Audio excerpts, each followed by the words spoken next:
Урматтуу айдоочулар, бүгүнкү өтө турган темабыз бул 5-группага таандык болуп атат. Маалымат берүүчү жол белгилери кирип келет. Мисалы үчүн ала турган болсок, 5-группада 5-15 деген белгибиз бар. 5-15 деген белгибиз бар. Бул машина токтотуучу жай деп сиздерге маалымат берип аткан жери болуп калды бул. Ушунун түбүнө биз 1-7-группадан кошумча маалымат койсок деле боло берет. Кошумча маалымат белгиси. Катар айдоочуга кошумча маалымат берип аткан жер бул 7.8, 10, андан кийин 15, андан кийин 20 деген белги. Бул эмнени билдирет айдоочуларга? Үстүндөгү дагы бир жолу кайталап кетем. Маалымат берип атканы бул жерде токтоочу жай, машина коюучу жай бар деп. Түбүндөгү сиздерге кошумча маалымат бар. Бул жерде акы төлөп туруучу жай бар деп айдоочуларга бул кошумча маалымат берип аткан. Ушунун өзүн ала турган болсок, бизде дагы жол белгибиз бар. 5-группага ушул өзү эле кирип кетип аткан жери бар. 5-15 деген белгибиз. Ушунун түбүнө биз койсок болот. 7.9 деген белгини бул жерде 30 деп жазып койгон. Бул эмне деп атат? Дагы эле ошол эле 5-группа айдоочуларга маалымат берип атканы.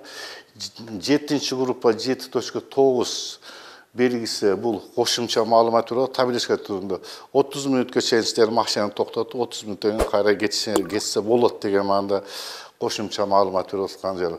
Андан кийинки белгибиз бар. Ушул группаны биз токтотуучу жай жөнүндө сөз кетип аткандан кийин айтайлык, дагы бул деле ошо маалымат берип аткан жери болуп калды. Ушунун түбүнө биз 7.7 деген белгини койсок болот. 7.7 деген белгини биз ала турган болсок, жеңил машина сүрөтүн тартып туруп, жеңил машина сүрөтүн аркасынан иштетилген газдар чыгып аткан. Мындай коюп койгон. Бул 7.7 белгисине таандык болуп атат. Себеби токтоочу жайга келип койдуңуздар, бирок бул жерде дейт машина жүргүзүп койгонго тыюу салып коюп аткан жери бар. Булар жалаң 7-группа сиздерге кошумча маалымат берип аткан жери. Урматтуу айдоочулар, биз азыр 1-группага кайта келип атабыз. 1-группа бул эскертүүчү жол белгилерине кирип кетет. Түзүлүшү 3 бурчтук, чети кызыл менен белгиленген. 1-группада ушу белгилер айдоочуга алдын ала эскертип коюучу жол белгисине кирип кетет. Шаардын ичинде, шаардын сыртында ала турган болсок, шаардын ичинде 50-100 метр алакта коюлат, шаардын сыртында 150-300 метр алыста коюп, айдоочунун жөнүндө эскертип коюп аткан жери. Бул бир эле айдоочуну эскерткен жери эмес, андан тышкары жөө жүрүүчүлөрдү эскертип койгон жери катары эсептелет. Биз алдыңкы немебизде айтканбыз.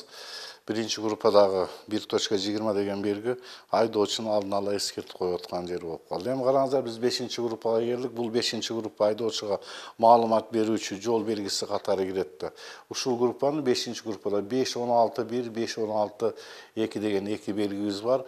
Бул белги айдоочуга маалымат берип атканы, анан айдоочу эмес, жөө жүрүүчүлөргө маалымат берген. Ушул жерден жөө жүрүүчүлөр өтө турган жер бар деп айдоочуга маалымат берип аткан. Бирок айдоочулар жөө жүрүүчү жерге 5 метр жетпестен токтоп, жөө жүрүүчүлөрдү коюп жибергенден кийин гана жүргөнгө уруксат берилет.